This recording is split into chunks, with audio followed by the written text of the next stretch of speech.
I started a little bit early, like as the other workshops that I did last week started a little bit earlier.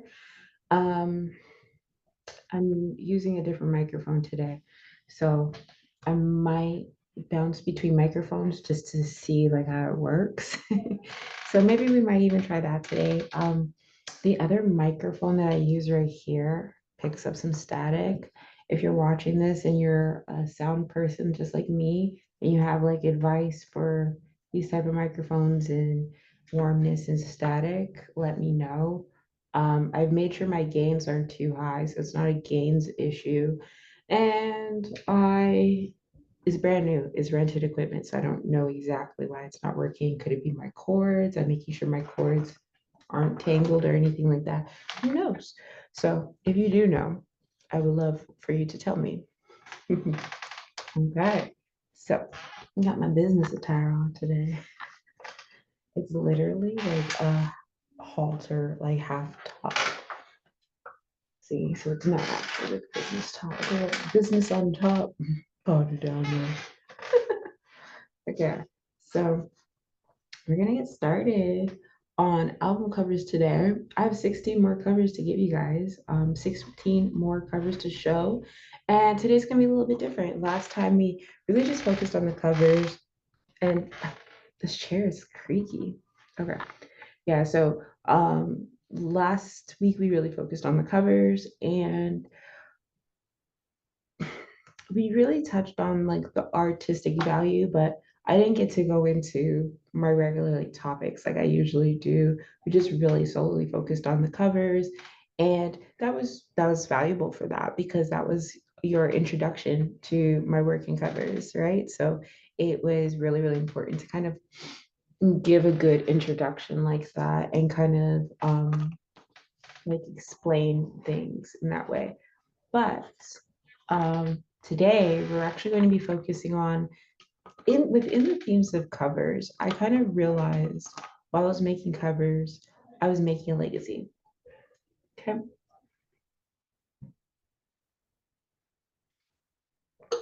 More than a bag, I'm already paid. But yeah, so we're really focusing in on legacy and like um these covers being oriented towards that. And with legacy comes, okay, defining language.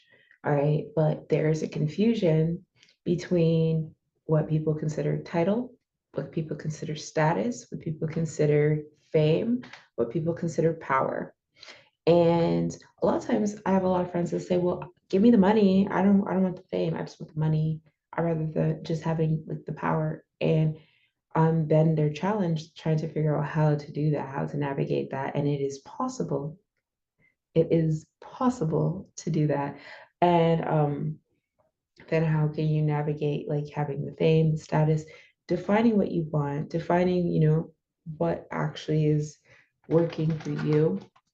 Because we're all unique. We're all unique and we all have our own desires and our own levels and definitions of what success is. And I kind of want to just bring the etymology to you of these things so we can kind of like, while we're going through this workshop, we're going to go through what the meaning is, legacy. How do these things coexist with legacy? How do these album covers coexist with legacy? So we're just going to really be touching on that. I'm gonna go over, of course, my notes, just to make sure that we didn't forget anything. Okay, so my website is amethyst.wordpress.com currently. I'm thinking of switching up and getting a domain name for the year. I'm thinking about it, and that domain name would definitely have something to do with one of my upcoming projects. So Amethyst list is updated. The products are going to be going there. My paintings, my gallery is going to be up there. That's my full catalog of my paintings. My lyrics, I'll go up on this website.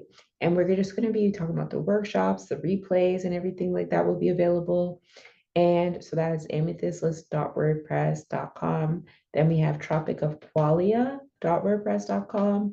And with that, that is the AI art. And some of that also comes with mature content. So that is 18 plus. And so you'll see when you go to it, it's very difficult to kind of like navigate at first, it kind of has a lot of privacy put in place. So there's paywalls and things like that for the more mature content. Um, and the website is not available to, underage people. Um, and then we also have Harmony Workshop workbook is available. And we're also going to kind of like go into, um, hold on. Oh yeah. I also wanted to give credit. Last week when I covered my cover for Demigods, Demons, and Demos, right? I didn't say who actually took the picture, one of the pictures that's in that cover, and that's Selena. I like nobody told me this, but I was rewatching it and I'm like, I never said who did that album cover. And I did some really great pictures with the Bronza, Selena. She's an amazing photographer, and I actually used one of those pictures in that cover. So I wanted to say that too because I'm really, really like big on giving everybody their credit. And um, I showed you also an alternate cover for Enchantress, and I didn't mention the rose quartz that was on that cover. And yeah, I put a rose quartz above my head in that particular cover. So I should mention that. I should have showed you that, guys. So if you go back to it, Enchantress alternative cover, look at the rose quartz above the head. Um, I put my last presentation that I did that was for astrology. I put that the astrology 101 basics to my song Tender Heart. That's up on YouTube. I think I'm going to start doing that, putting my presentations to songs that kind of fit the same time. So like I don't have to cut the song and I don't have to cut the presentation either. So I'm probably going to end up doing that as well. Just to kind of show people, what the presentation is outside of me discussing it in these workshops. Um, of course, Panacea Cafe is updated. So please check out that blog as well. We're really, really, really focusing on that. I know that we're going to be doing a book workshop that is distribution, making your book, self-publishing and everything like that. We're going to be doing that this month. Um, I will let you guys know. I have some of my own books, but I had just ordered my coloring book that I co-created with my mom, and like several different photographers. Of course, the pictures are in that as well. And so I'm going to go over that, but I actually wanted to order one of the books before I did that. So you guys can see my coloring book as well. So that has been not 2 years in the making, but 2 years delayed. We made it about 2 years ago, and I'm gonna be real with you guys. I'm gonna be 100% honest, okay? I can be transparent about this. When you create your book, you have to buy a copy of that book in order to make sure that it is done properly, right? And so you have to make that purchase. And if you don't make that purchase within 15 days, then your book is off the site, right? And then you have to redo the whole process with book right into blurb. And every time the 15 days came around, I forgot. Okay. And then my book got taken down. And that happened 3 times. And then I was just like, you know what? Let me just do this when I have the time to do it. And I had the time to do it. So I finally just did it all one shot, got the book and everything. And now the book is up for sale and it's now ready. It is ready for the world. So a little shameful over there, but it is okay. It is okay. Okay. So, and like I said before, we get started. Uh, uh, uh, uh, uh. Oh yeah, and also the Many Moons cover. I wanted to also mention, like looking at my notes still, the Many Moons cover. I also wanted to mention that I said I was in the cover 3 times, but there's like a little Easter egg in that where I'm actually in the cover 4 times. And by that, me and Warbucks were very deliberate to put me holding my book in the back with my picture right here so you can see the picture. We're very, very deliberate about that. So I'm actually in the picture 4 times secretly. I wanted to say that too. Um, and yeah, I think we can get this workshop on the road and we can get this started. Okay. Alrighty. Covers and graphic optimization, week 2, Harmony Workshops with Fifth House of Creativity Inc. Yeah, I just realized today going over these covers for this particular presentation, I have 40 projects out. They're not all like albums and stuff, but they are literally 40, 40 projects since 2020, February 2020. That's 4 years. Yeah, I realized that. I posted it on my Instagram and I was just like, that is super shocking to me. It was a whirlwind. I didn't expect this, you know, but we're here. We're here. Okay, today we discuss 16 more covers: fame, status and power, legacy and longevity, respectability, and next time. Okay.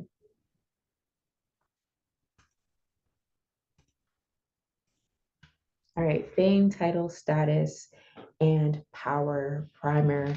Understanding the distinctions and connections between title, status, fame, and power provides a nuanced view of social dynamics, especially in professional, cultural, and creative contexts.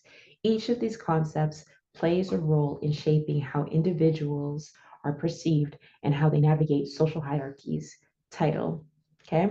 The definition, a formal designation or label signifying one's role, position, or achievement within a specific context, such as doctor, CEO, or professor. Role in society. Titles are often associated with specific qualifications, responsibilities, or authority in a field or organization. They can be a marker of professional achievements or position, status, definition. The social or professional standing of an individual in relation to others based on a combination of factors like wealth, achievement, lineage, or education. Role in society, status is more about perception and the respect or prestige accorded by others. It's influenced by a variety of factors, including but not limited to titles. Fame, definition, the state of being widely known or recognized, often due to one's achievements, talents, or notable activities. Fame can be global, national, or within specific communities. Role in society. Fame extends beyond specific titles or roles and is more about widespread recognition and visibility. It can influence status, but does not necessarily confer power or respect. Okay. Power, definition, the ability to influence, direct, or control the behavior of others or the course of events. Power can stem from various sources, including social position, wealth, knowledge, or force. Role in society. Power is about the capacity to affect change to exert influence. It can be held by individuals with or without formal titles, and it can significantly affect one's status and visibility. Okay. Alrighty. So, like, how do these things interconnect? Okay. We're talking about the interconnectedness of this. So, title and status. Titles can contribute to one's status by signifying a certain level of achievement or authority. However, status encompasses more than just titles, reflecting broader societal values and perceptions.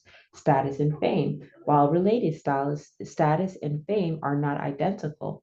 One can have status without fame, example, a respected but not widely known scientist, and fame without high status, example, a celebrity known for superficial reasons.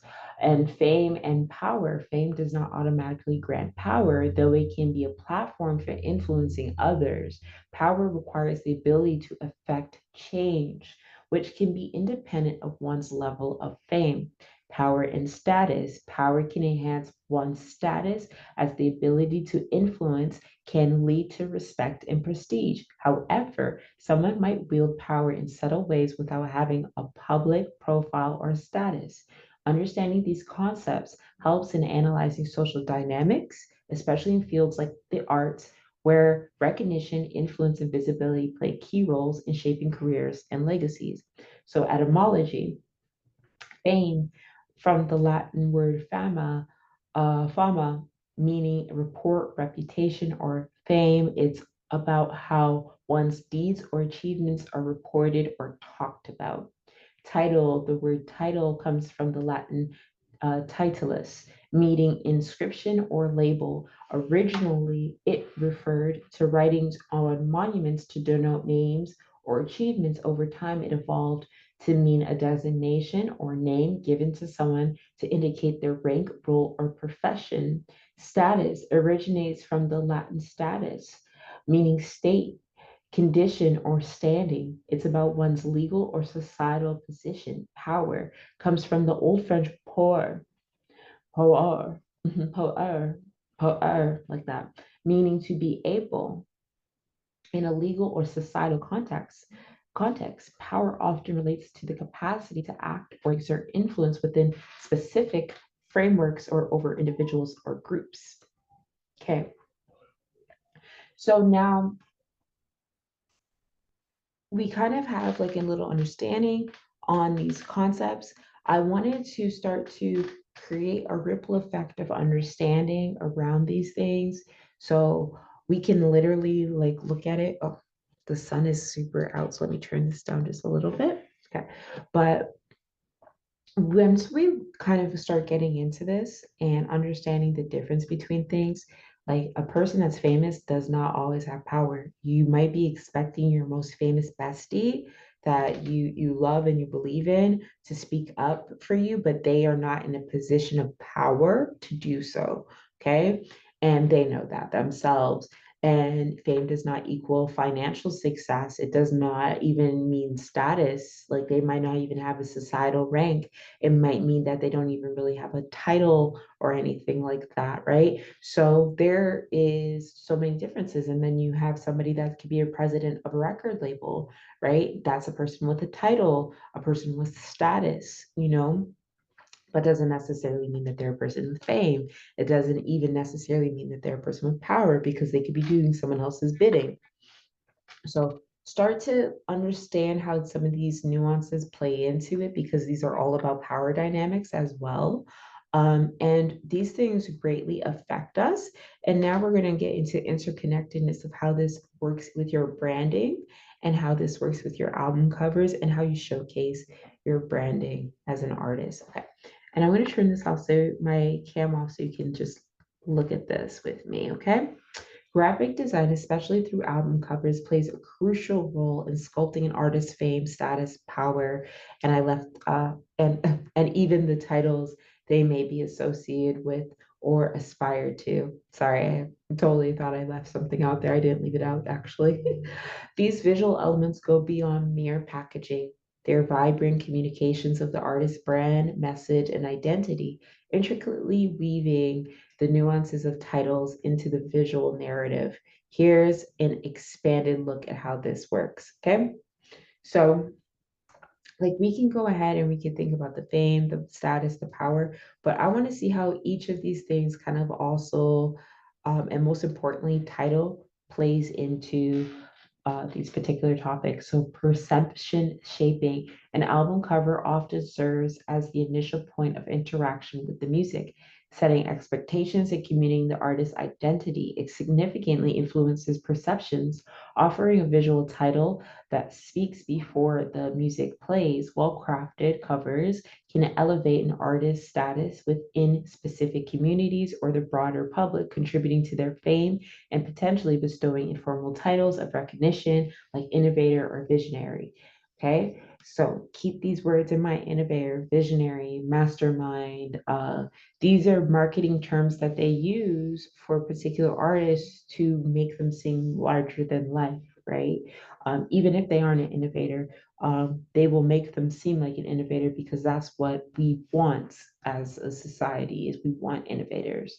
Visual branding, consistent and striking visual branding through album covers builds a memorable image that enhances both fame and status. This visual identity distinguishes an artist in a crowded field, making them more recognizable and influential. The visual branding acts as an unspoken title, affirming the artist's position in the role in the music industry, conveying messages and values. Album covers can reflect the artist's values, beliefs, or messages, impacting how they are perceived in terms of social or political power. This form of visual communication can be a potent tool in shaping an artist's influence beyond their music, sometimes even altering or affirming the artist's title in the social and cultural sphere, such as activist or pioneer. Okay, see how some artists are being called activists, they're being called pioneers of things, okay? Everybody wants to be first and everybody wants to be the most powerful, right? Album covers that become iconic contribute significantly to an artist's legacy, cementing their status, power, and the informal titles that come with cultural influence within the landscape. They can symbolize movements, eras, or ideologies, immortalizing the artist's name and work.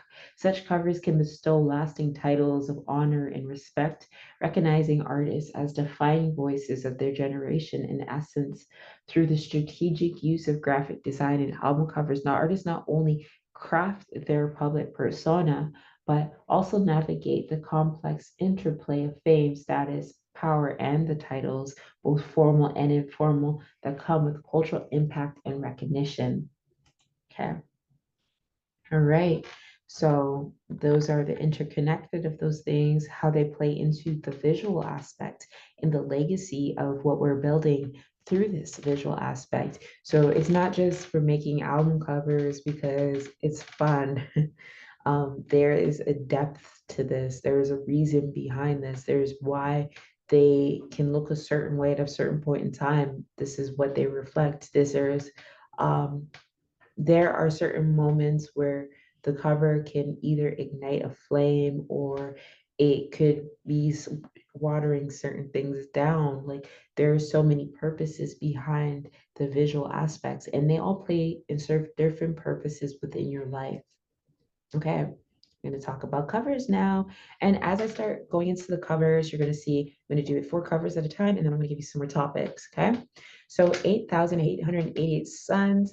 This cover is so interesting to me because this picture is not edited at all. There is no like special, like kind of weird effects on it other than like a little 3D thing that we kind of, I think I did. I think I might have, no, I don't think I did. To be honest with you, I don't recall I did any effects. The reason why the picture came out like this is a test shot. And me and Warbucks go through this a lot where like I'll have covers of test shots and then they're just incredible. So I really work with them and I still use them as covers. And then later on, you might see the full manifestation of what the photo shoot was, but I still use the test shots, right? And sometimes test shots always come out the best, you know? And a lot of people like Killa, Auntie Killa, thanking me for whenever she says that 8,888, these angel numbers, you know? And because remember, we just did the project last time, Many Moons, okay? And then we just did 8,888 suns, okay? A lot of people didn't catch that. Not a lot of people caught that. Okay. And we also have a song called 333 Martians, but see with caution. Hit it at the ballpark, South Spark, when it all start. All right. Okay. This is Apogee. Same photo shoot, like same day that we did that other photo shoot. And we did like maybe like 3, 4 looks. And we were in the middle of a field, local to where we live, just doing the pictures, kids watching us do photo shoots and stuff. And they're just like, oh my God, it's so cool, you know, and having to keep a straight face while puppies are running up to me and everything like that. And Buck's just patient, working through it, knowing how the world responds to us when we do our thing. Okay, Apogee. This cover is just incredible. Very, very powerful cover. Very, very powerful cover. So funny. I'm so skinny here in comparison to what I am now. I love it though, but I don't need to be that skinny anymore. But I love how it worked for this particular project. And I also got my tan from the bronza. Okay. Ooh, King Tide. what was really cool about this was King Tide, the single, has the song Jungle Woman, Snakes and Ladders, then King Tide. Really great project. Um, it did like a bonfire and everything, like the night before it came out, and it was just beautiful. I literally, the day of the release, I was in Atlanta. I went from Toronto to Atlanta, and it was interesting, now being in Atlanta after I just started releasing music. And I didn't go to Atlanta when I was releasing music before. I was there working as an A&R and an artist manager and, as an artist, painting and things like that. So I didn't really get to go for my music. And so when I went out there, um, it felt like a king tide. It felt like it. And it also made me realize that a lot of things ended up having to change because once my music was out there, it wasn't just she's the painter girl, and it wasn't just um all the other things like she has ties in the music industry. It was this is who she is, And it's interesting. It's interesting. The music, I love it. The cover is super cool. Me and Warbucks, we did this photo shoot, of course. I saw this place with the pink everywhere, the cement and everything. I said this will be perfect for my outfit that I have. And yeah, we went up, took a bunch of pictures, did a bunch of photo shoot with different hair on like outside, outdoors and everything. But we always do it. We always do it. Look at me with my little ears sticking out like a real elf, like a real elf lady. Oh man. Okay, and this is when I got back from Atlanta. I literally recorded this project, like more predominantly most of it in Atlanta. Then I mixed it here in Canada to avoid having to pay, not being able to deal with royalties properly in Canada, not getting neighboring rights. So I finished the recording process here. And Two Spirit though. I'm Two Spirit, and a lot of time at that point in time in 2020, people weren't really speaking about what Two Spirit is, and literally putting this cover and the word Two Spirit, like I got so much backlash from social Meta and stuff before it was Meta, but all these like Instagram flagging me, all these things just because it said Two Spirit, and I'm just like, really, like but that project I recorded literally in Atlanta during like in a hotel room in Atlanta, and when I was out for dinner with an exec, and it's really funny because well lunch, and it was funny because they were struggling to get their artist to record something in the studio, and I was there recording this project. It came out great, but around this time period, I was in Atlanta, I came back, and I was really sick. I had a lot of things going on at that time period. And again, like I said, started to really like learn about my own identity, but I also had to start learning about who I am and why I have to start really um, protecting myself, carrying myself differently in the world. And then here, okay, let's get into this topic, okay? All right, exploring shadows, the impact of personal traits and societal biases on artistic perception. Okay, the intersection of an artist's personal identity with societal biases can significantly influence how their work is received and interpreted. This intersection often highlights a pervasive issue where personal characteristics overshadow the intent and substance of the artwork, casting a long shadow on the artist's creativity and the authenticity of their expression. This dynamic is particularly pronounced in the realm of respectability politics, a societal framework that imposes subjective norms on what is considered acceptable behavior or art, especially for creative minorities. Throughout history, numerous artists have ventured beyond the conventional boundaries of their times, from Harry Roy and his orchestra's provocative tunes in the 1930s to Mozart's irreverent compositions. Artists have consistently challenged societal norms through their work. However, when Black and Brown women exhibit similar levels of creativity and defiance, they are often met with a disproportionately critical response. This discrepancy is not merely a reflection of bias, but underscores the entrenched power dynamics within the cultural sphere. Those who hold sway over public opinion and control, the narrative spun in social media play a significant role in perpetuating these imbalances, complicating the landscape for minority artists who strive to express themselves without being confined by antiquated standards of respectability. Confronting and dismantling these barriers is essential for fostering an artistic environment that embraces diversity and equality. By recognizing and challenging the underlying power structures and biases that influence artistic perception, society can move towards a more inclusive and equitable cultural landscape. This shift would ensure that all forms of artistic expression are appreciated and respected on an equal footing, allowing artists to fully embody their creativity without the constraints of societal judgment. Okay. So now, one of the things is there are certain tactics that are used in order to either suppress, over sexualize, or use antiquated belief systems and morality on mainly minority creatives. And I'm going to go over some of these imbalances and these disparities that actually happen. So, perpetuating imbalances related to a public opinion and social media narratives, especially in the context of minority artists and antiquated standards of respectability, can occur through a variety of mechanisms. These practices not only reinforce existing disparities, but also hinder the progress towards a more inclusive and equitable artistic environment. Here are several examples of how these imbalances can be perpetuated. Selective promotion. When curators, playlist creators, and social media influencers prioritize artists who conform to mainstream or traditional ideas over those who present diverse narratives or challenge societal norms, they limit visibility for groundbreaking work that deviates from the norm. The selective promotion This selective promotion reinforces a narrow definition of acceptable art, sidelining minority artists whose work or identity doesn't align with these standards. Biased reporting and critique.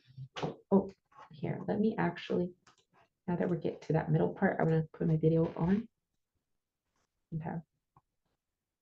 All right. So bias reporting and critique, media outlets and critics who focus disproportionately on the personal lives, backgrounds, or perceived controversies surrounding minority artists rather than the merit and message of their work contribute to a skewed perception that undervalues the artist's creativity. This approach can overshadow the content of the artist itself, focusing public discourse on aspects unrelated to the artistic expression. Social media echo chambers. Social media platforms, through their algorithms and social and user engagement practices, can create echo chambers where only certain opinions and narratives are amplified. One second, I just want to.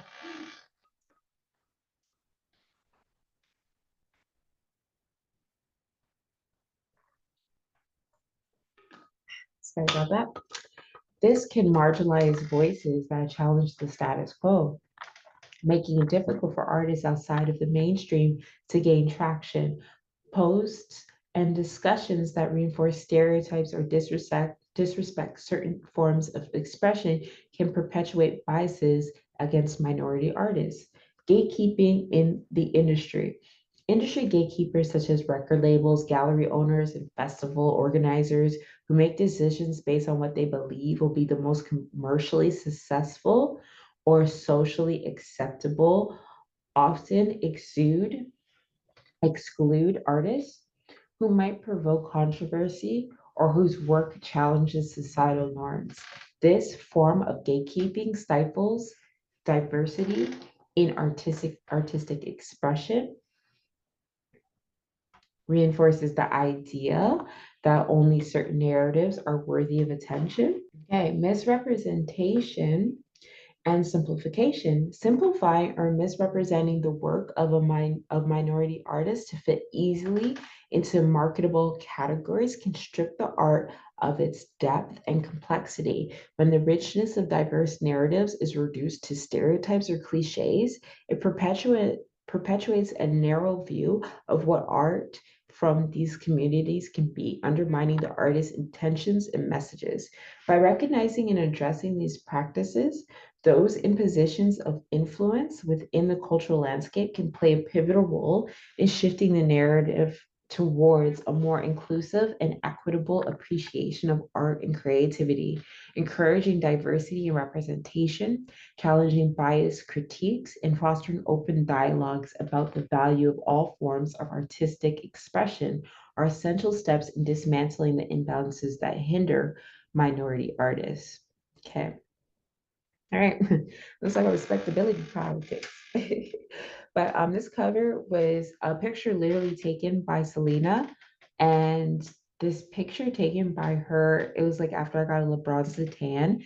Um, this project literally came out on the first. So like I wanted to get it out there, wanted to be able to release it. I worked on this project for a little bit, for like a few months while I was going through a lot. Okay. Like a 2 month period while I was going through a lot. And it's called Inspired Action, which if any of you know Abraham Hicks, that has a lot of power to it, right? Um, Love this cover. Love this cover. Thickums. Okay.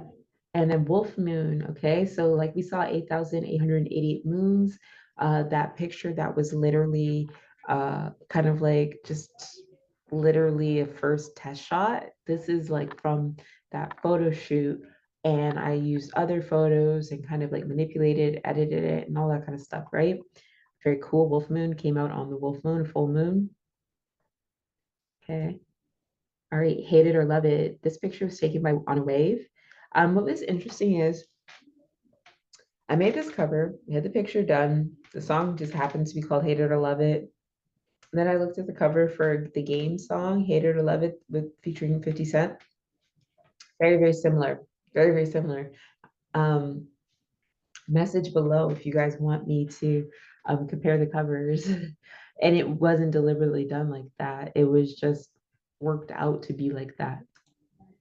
Okay. Phenom, another cover done by On a Wave. This was an album for that year. Worked really, really hard on this project. As you guys may have seen, if you saw my gift box, you saw the vinyl for this with my gift box. Okay. Now let's talk about like misrepresentation and simplification of minority artists' work, trying to fit people into categories and trying to simplify people's artistry as well. We're just gonna go sparsely over this and sparsely over this, whatever people say, sparsely, sparsely. Can't really. So I'm gonna go over this. This is all going to be, again, like always, um, below this YouTube video replay, you are going to find the presentation available. So you'll be able to go into this and really get your study on, really get your study on. Um, I'm just driving certain points home and providing the information for those points to be sound. Okay. And I don't need to really go over it. If you get it, if you get it, if you don't, you don't. But we're going to talk about the effects of certain things. So the impact is loss of authenticity, reduced complexity, stereotyping, and typecasting. Okay. If we look at music today, it is literally results of these things. Okay. Now, broader cultural implications. So perpetuating cultural misunderstandings, limiting audience exposure, economic implications. Okay.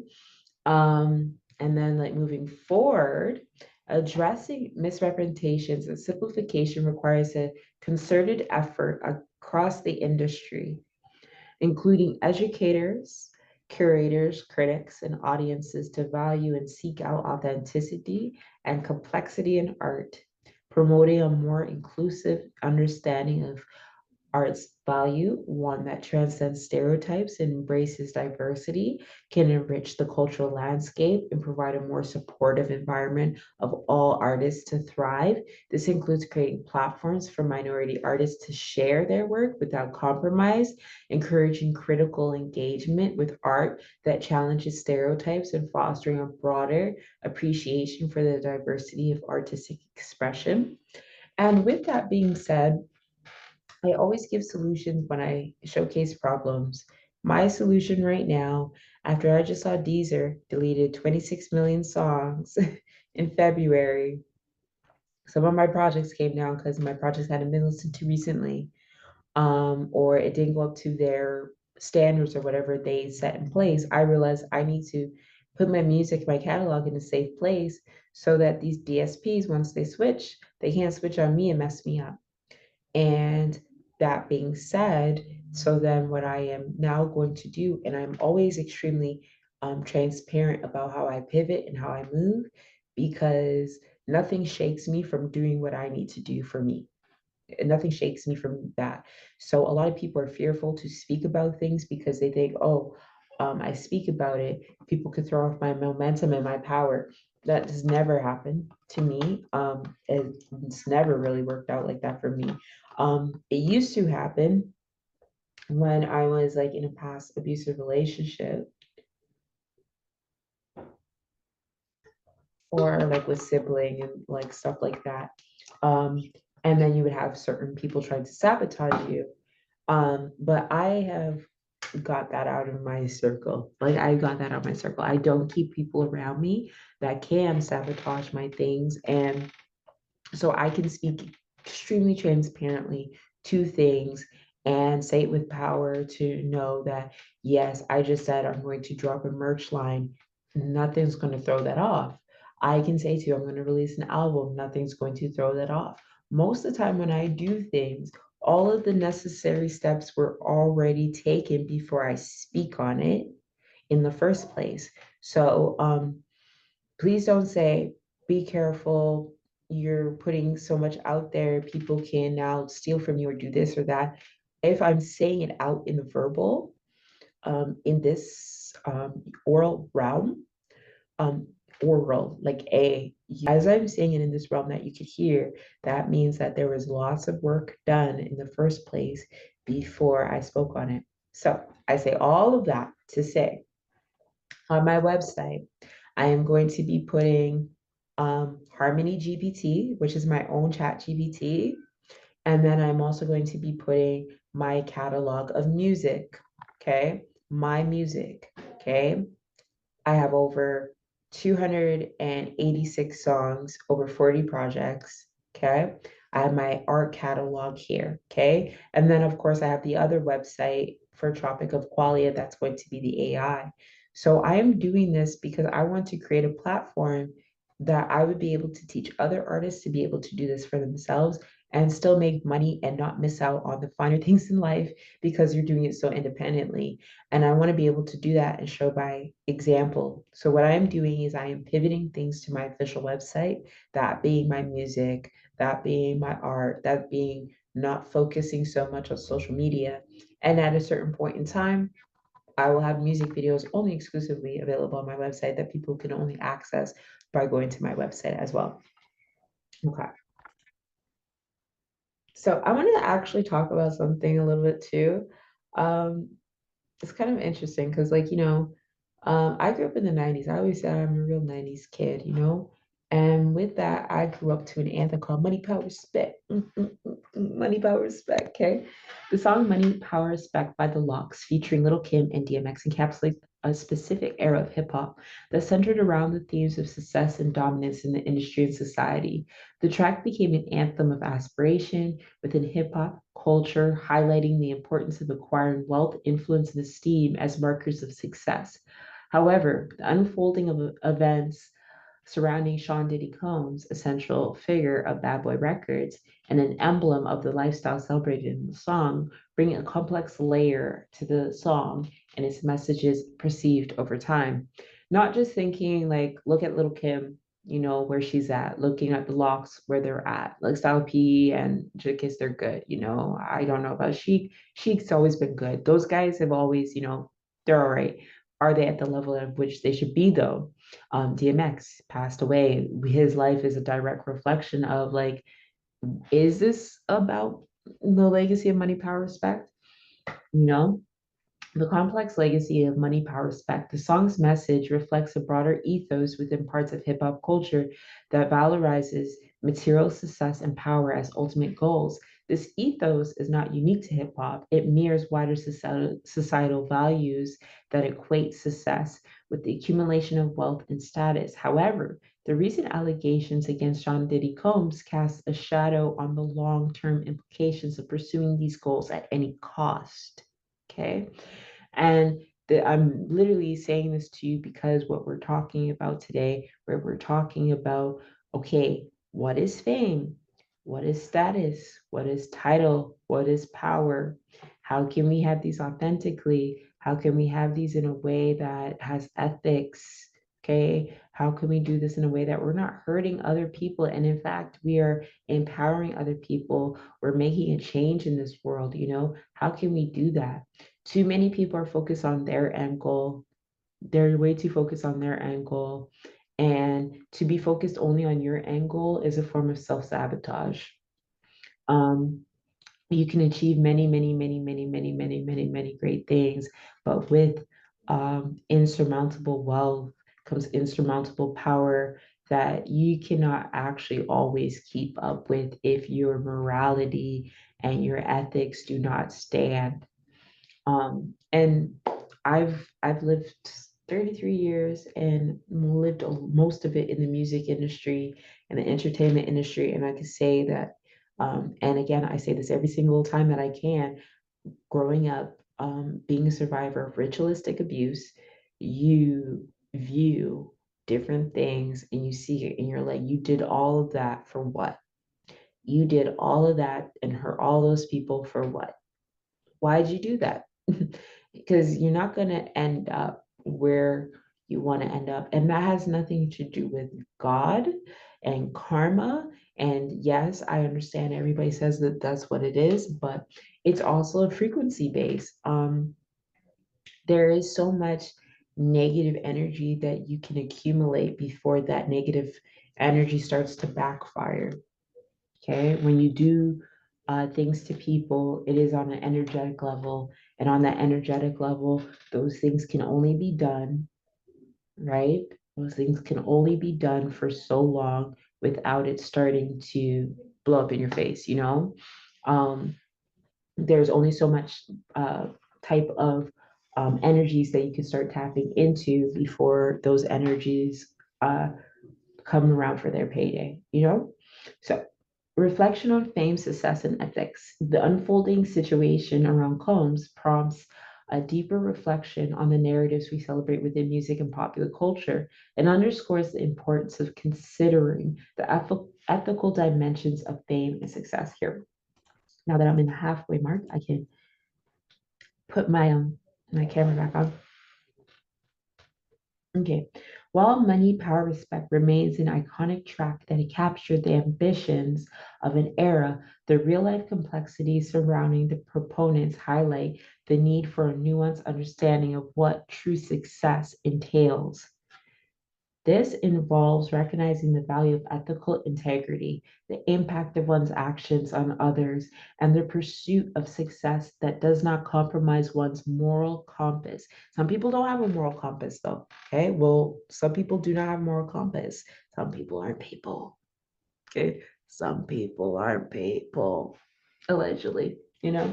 The broader cultural impact. These developments also invite a broader discussion within the music industry and among fans about the values we champion and the figures we idolize. It's an opportunity for introspection about the kinds of success stories we celebrate and the standards to which we hold our cultural icons. The legacy of money, power, respect, and the saga of Diddy's legal troubles illustrate the timeless adage that with great power comes great responsibility. They remind us that respect, in its truest form, is not merely about power and wealth, but about how we achieve our goals and impact. Hold on. There we go. I had to turn that down a little bit. It's getting bright in here. Okay. And how we impact the impact we have on the world and people around us. As we continue to enjoy the art and creativity that come out of the music industry, let's also remain mindful of the messages we take from it and strive to support a culture that values not just the superficial trappings of success, but genuine respect and integrity. Now, I say that to also relate to you guys. These kind of like deep dives into songs, titles, art, stuff like that, music videos. I'm going to be doing all that in Amethyst List, my variety show as well. Okay, so here's another cover. Mindful. Yeah, great cover. It's literally half a face. It goes into same thing that I did with the Enchantress, but I didn't showcase it here. Where it's Instagram friendly, where it's like half the face, and then when you go to my Instagram, you'll see the entire feed around it. Works as a whole picture as well. I like doing covers like that. My wig was laid. I love this look. It was on set for a video shoot with Duchess for her Ushiwala, and this picture was taken by director Saad. The picture wasn't even edited at all, which was really amazing. Artistic Immortality. This was taken by On a Wave on set for My Money Well Spent. Consent is Sexy. This was the Consent is Sexy part of the photo shoot, video shoot, I mean, that we got these pictures. Okay. This is Crimson Pixie. Crimson Pixie, Warbucks took this picture. Love, love, love, love, love this. Okay. Moonbeam, here's a painting that I did. I love painting covers. I love doing it. I actually gave this painting to Duchess. It doesn't say Moonbeam on the painting. It's just a painting of this spaceship. And that was inspired by Parliament, one of their covers. And next time on this, we're going to go into like 5 top covers, and I'll get into this one, the other one. So here I wanted to actually provide an example for you guys um, of my chat GPT, what chat GPT says to me versus what Harmony GPT says to me. I'm not going to get into it. It talks about album covers as a medium of change, legacy visuals, transmitting through disparity through art, all that kind of stuff. We're not going to get too deep into it because we're going to wrap up just now. But I want you guys to see the difference between what my Harmony GPT says versus regular chat GPT, because like I said, I'm going to be circling that on my website. There's another cover. Um, don't ask me what this cover is of the editing. Yeah, it's like doubles of pictures. FYI, there's a bunch of different pictures in this picture. And it's hellified. No, he is not covering any holes. There's no holes going on in this. A lot of people are like, oh, he's not covering any holes, guys. Nope. Hellified. That project was one of my first collaborations with my babes. We did 2 songs on that, and there's like 22 songs, I believe. Shadowwork came out at the exact same time. That photo was taken by Jason Warbucks. We were at the studio. We took some like real country twang pictures, my little chaps and my country style. Yeah, and this cover for Storm, all of these little images were PNGs drawn and illustrated by my mother, photo shoots that I've done. And it's kind of like an amalgamation piece. And it's a lo-fi project. There is visualizers and Amethyst radio, no, reflector radio stuff on YouTube where you can listen to this. Okay. All right, in Van Nuys, this cover was taken by On a Wave, and this picture was not used until a year later after it. So yeah, like I want to show the braids here, and there's a reason why I did it like that. I like to show the cornrows and the growth of the cornrows throughout my legacy and the growth of my music and stuff like that. I like it to be represented through my cornrows when I do covers. It's not just about the beauty and all the stuff. It's actually sometimes I like have certain hairstyles, certain things that I'm doing within my videos that is showcasing not just the art of like my hairstylist and like black hairstyles and stuff like that, but it plays more factors than what we realize. Okay, so next time on Harmony workshops, album covers, and graphic optimization, we're going to do 9 more covers. I have 9 more covers left, unless And let's make a cover together for my next project. Funny enough, I have a cover for my next project, but there's going to be one that we're going to be making together. I'm going to be getting in the studio real soon, and we're going to talk about three famous covers that inspire me. Maybe we even make that five. I'm not sure, but inspire me, and we're going to talk about genres and more. Now, let's see if we're good on time. Okay, we have a little bit more time to get into it. I do have this room for a little bit longer, so I can get into this. Okay, here, when you go into the presentation, you're going to see, you can check out the website, Musical Mikizi, in the Good, Amethyst, Amaris, Indigenous Cause. As my website, my official website, Healer and Creator.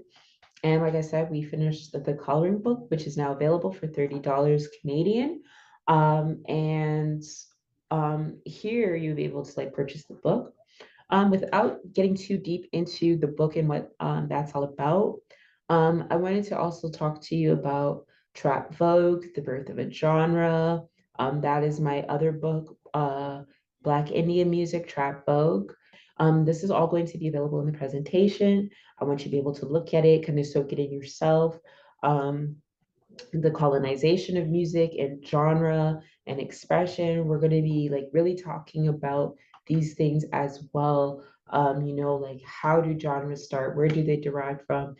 This is a conversation that we've been having a long time, but now people are kind of really like focusing on because Beyonce just did country and she's like, it's not a country album. This is a Beyonce album, all that kind of stuff. So now people are like, oh my God, mind blown. We don't have to do genres when genres are a man made concept. And a racist man-made concept. So, I want you guys to, we're going to go through all that. We're not going to go through it in this particular workshop, but I have the information in the presentation that I'm just showing you guys. Um, like how marketing from record labels and different companies, what happens and how it affects the ecosystem, the decisions that they make, and how they affect visibility, traditional music genres, and all that kind of stuff. And we're going to go into disparities, all those things. We're not touching on this today. I want to make it available in the presentation. So I don't yet have a topic of focusing on this. And I think what I'm going to do is literally do a one-time workshop in regards to genre and developing my genre, but also focusing on my book, Black Indian music, trap vogue, and stuff like that. And we'll cover all of that there. I think that's what we're going to end up doing. Okay. Now, how many workshops? April. Today we have album covers, graphic optimization. Okay. So that's today. Okay. And then tomorrow we're going to have social media copywriting. Gotta get the camera focused again. Okay. Social media copywriting on Wednesdays. And then Thursday, we have astrology in your creative realm. Okay. And yeah, we're all wrapped up here. And here, let me stop this share. And you guys will be able to check out this presentation. Um, like I said, you'll be able to check it out. Um, and yeah, really just kind of get into it on your own. I think I'm gonna probably put a song to it and then like put this up on YouTube the same way that I did with the Astrology 101. I'm still deciding whether or not I want to do that because this does have like a lot more information for future workshops as well in regards to, like I said, like once we got to the end, genres and stuff like that. We're all wrapped up here today. We covered more than enough, more than enough. We will see you tomorrow. Chimigwich, as always, thank you so much for coming out. Make sure you get the Harmony Workshop. Make sure you go on the website. Make sure you listen to music. Make sure you do it all the same things, okay? Thank you so much for coming out. I am forever grateful. Chimigwich.